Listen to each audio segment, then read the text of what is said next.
My subject is the role of criminal investigation in criminal procedure in their European dimensions. The various sanctioning procedures beyond criminal procedure, for example, in antitrust law and data protection law matters, will be included to take into account the reality of the proceedings in white-collar crime cases.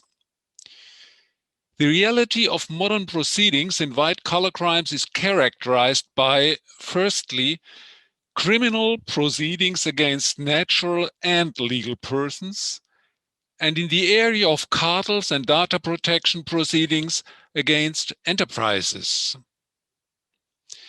Secondly, the fact that criminal proceedings go hand in hand with regulatory supervisory proceedings, administrative sanctions, internal investigations, and new types of proceedings, such as compliance monitoring. Thirdly, the fact that in addition to the Public Prosecutor's Office, other authorities are involved, for example, tax authorities, national or union cartel offices, data protection officers, financial supervision authorities, and so on.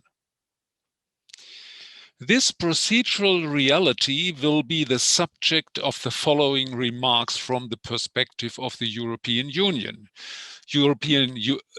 European perspective in this context means EU law must be applied by the member states based on their national procedural law, but when applying national procedural law, constitutional requirements of the European Union and the requirements of the ECHR must be respected.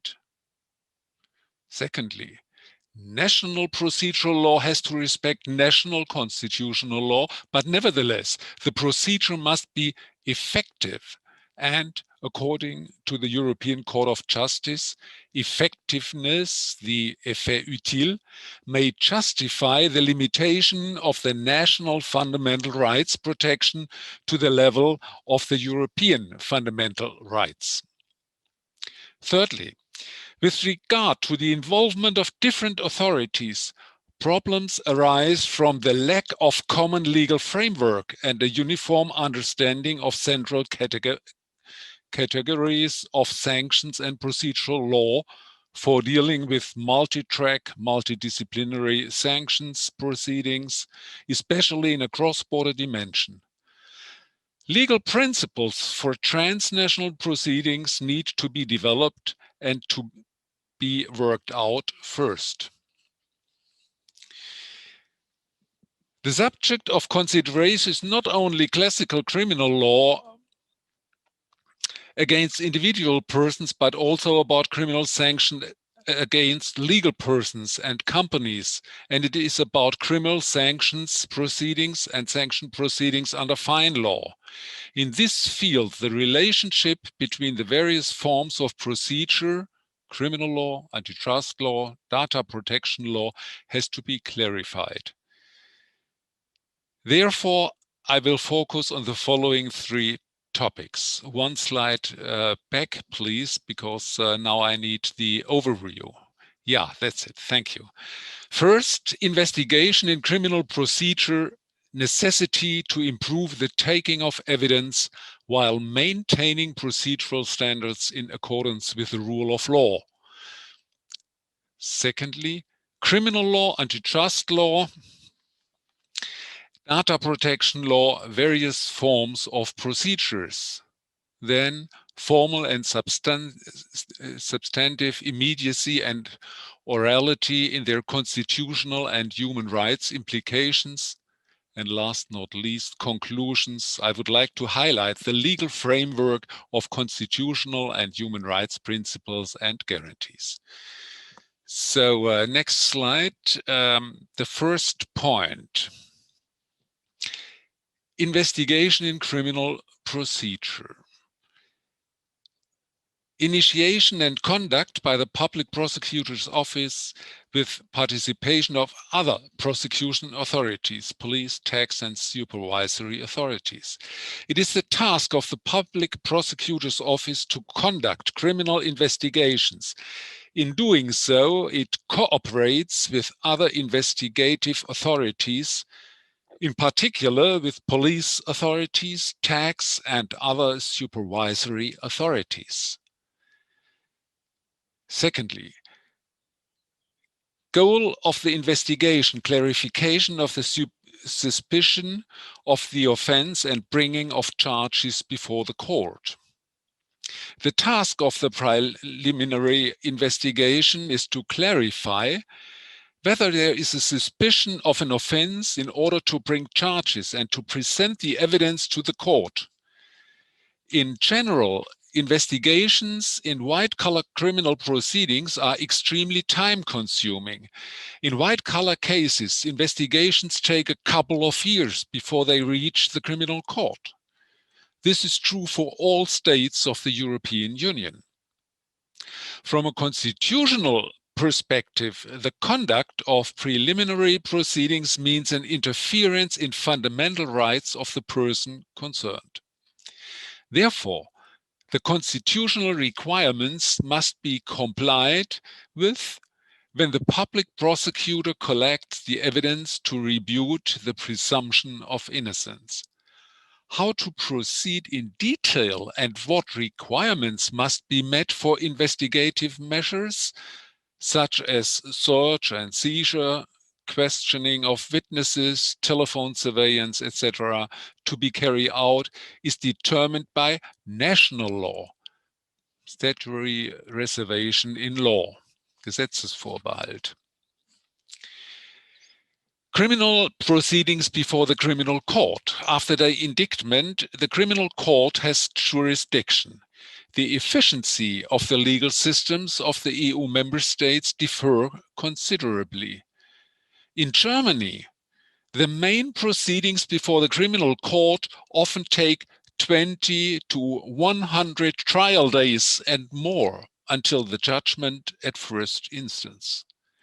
The long duration of proceedings is mainly due to the fact that in Germany, the evidence in criminal preliminary proceedings is collected by the public prosecutor's office or in the cartel proceedings by the federal cartel office. In the main hearing before the court, all evidence has to be regathered, and this necessarily leads to a long duration of the court proceedings. This also applies to cartel and data protection fine proceedings in Germany, as administrative fine proceedings are judicially reviewed in proceedings where the Code of Criminal Procedure applies. In other countries, such as France, evidence taken at the pre-trial stage is not retried at the trial. Witnesses and experts are not heard again, normally. Instead, the evidence gathered in the pre-trial proceedings is usually adopted. The same applies to cartel proceedings before the European Court of Justice, which serve to review administrative fine decisions of the Commission. There, too, the evidence of the administrative authority is only reviewed for errors, but there is no new taking of evidence by the court. Accordingly, the court proceedings only last a few days. The taking of evidence in criminal proceedings inefficiencies that cannot be justified objectively. The duration of court proceedings in Germany is criticized as ineffective, and measures are demanded for improvement by the legislator. The Federal Cartel Office has spoken out in favor of adopting the cartel procedure of EU law. This raises the question of whether higher standards must apply to the French or EU cartel taking of evidence in the preliminary proceedings or in the Commission's European antitrust proceedings, because the evidence is no longer taken in the court proceedings. Therefore, the right of confrontation, the right to challenge witness and expert testimony, must already be guaranteed in the prosecution or administrative investigation proceedings. This raises the question of whether higher standards are to be demanded for the taking of evidence under French law in criminal investigation proceedings or in the Commission's European cartel proceedings, since there is no taking of evidence in judicial proceedings. In any case, the right of confrontation must already be guaranteed in the prosecution or administrative investigation proceedings. Next slide. Criminal law, antitrust law, data protection law. If one compares the proceedings in criminal cases with those in cartel and data protection cases, the special procedural rules for imposing administrative fines differ from the rules of criminal procedure. In this respect, the following differences can be highlighted. Firstly, criminal procedural law is regulated by the member states. In all member states, the goal of investigation is to establish the truth. As we have seen, the transfer of evidence from the preliminary proceedings to the main proceedings is not recognized in all member states. Secondly, the EU cartel sanction procedure is an administrative one, at the end of which there is an administrative decision.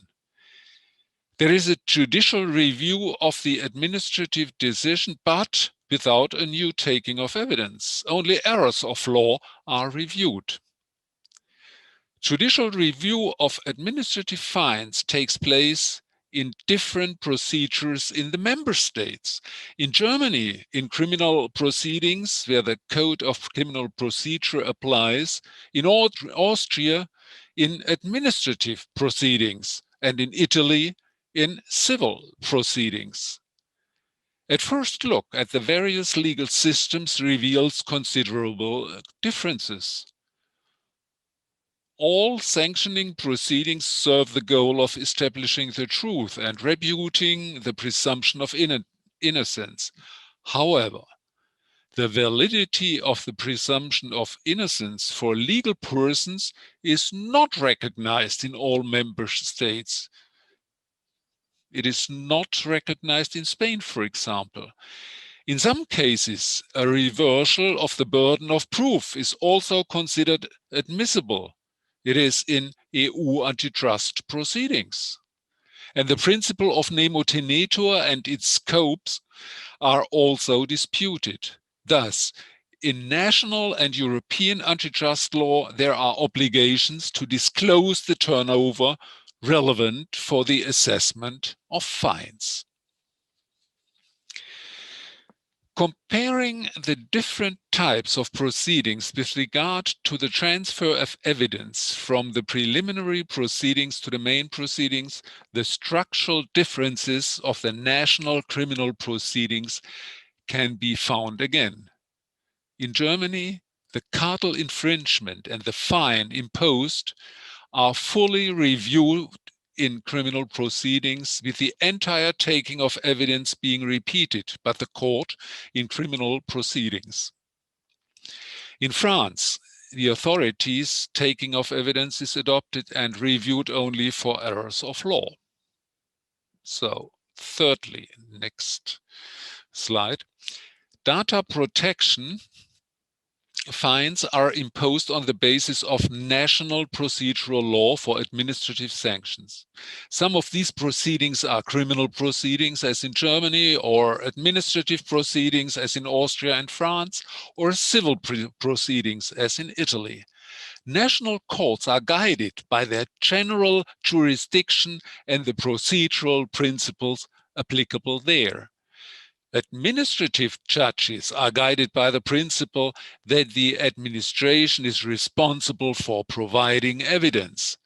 Civil judges assume that the parties provide the evidence, and criminal judges are guided by the inquisition procedure with a presumption of innocence. This raises the question of whether and how the different forms of sanctioning procedures affect constitutional and human rights standards. As answer can be found in the General Data Protection Regulation of the EU. There is provided if a member state does not have fines and corresponding procedural rules, national criminal procedural law is to be applied. Here, the close proximity to criminal law and the associated obligation to comply with the guarantees of criminal procedural law becomes clear.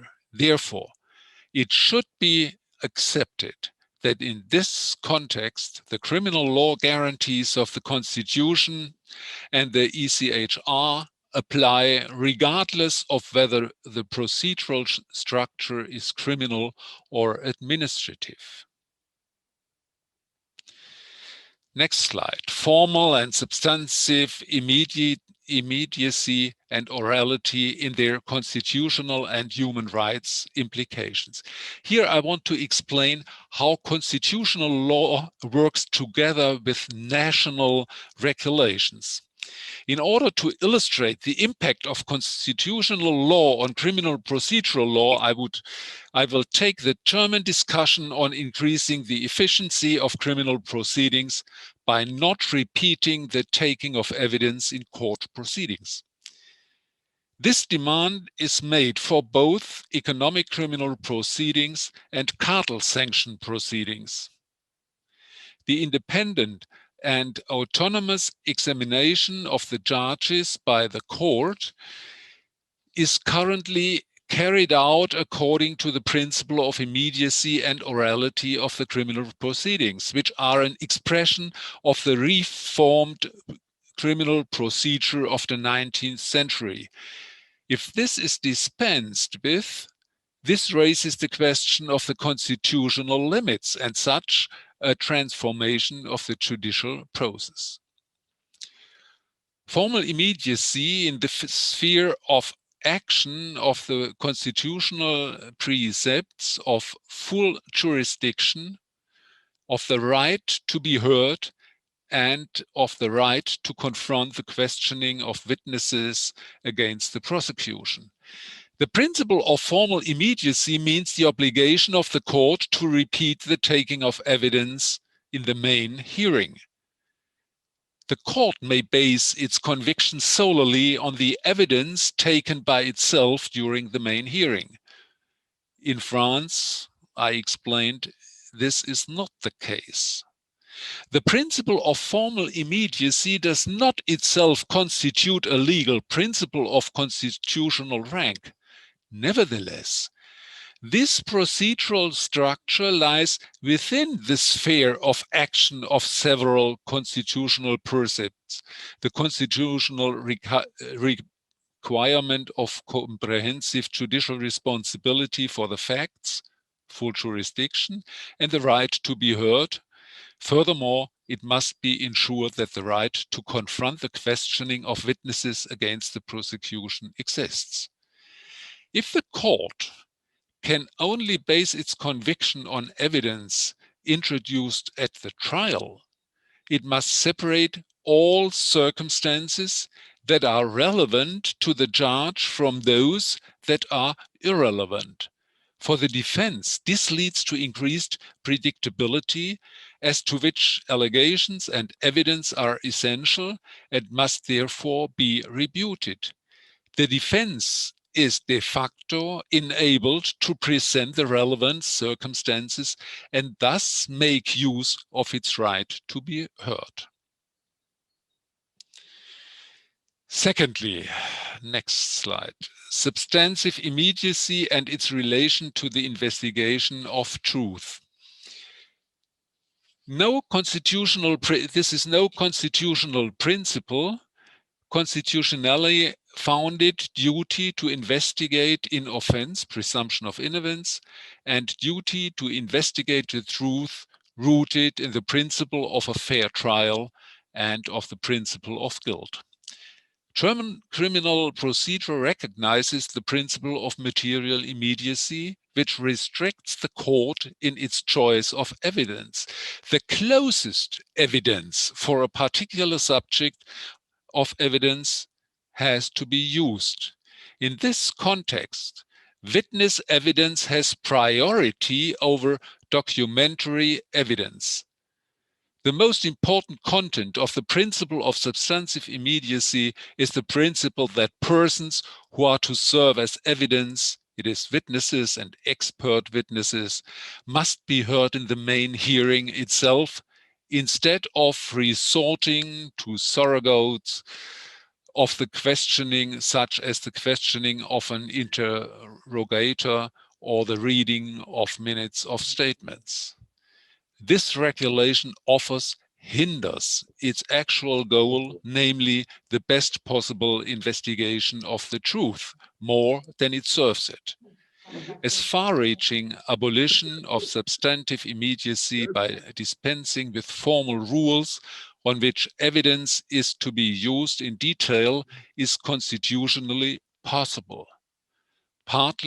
Particularly in economic, criminal law and cartel law, a new regulation also appears reasonable and necessary in order to eliminate practical difficulties and obstacles of the judicial sanctioning procedures. Thirdly, orality of the main hearing. This is no constitutional right. It serves to establish the truth, references to the right to be heard. I do not have too much time, therefore I think I should go to the next point. Here it should be discussed in the national systems. My conclusion: the legal framework of constitutional and human rights principles and guarantees, it is official duty to investigate, requirements to investigate the truth, full jurisdiction, fair trial, apply independently of the criminal or administrative procedural structure.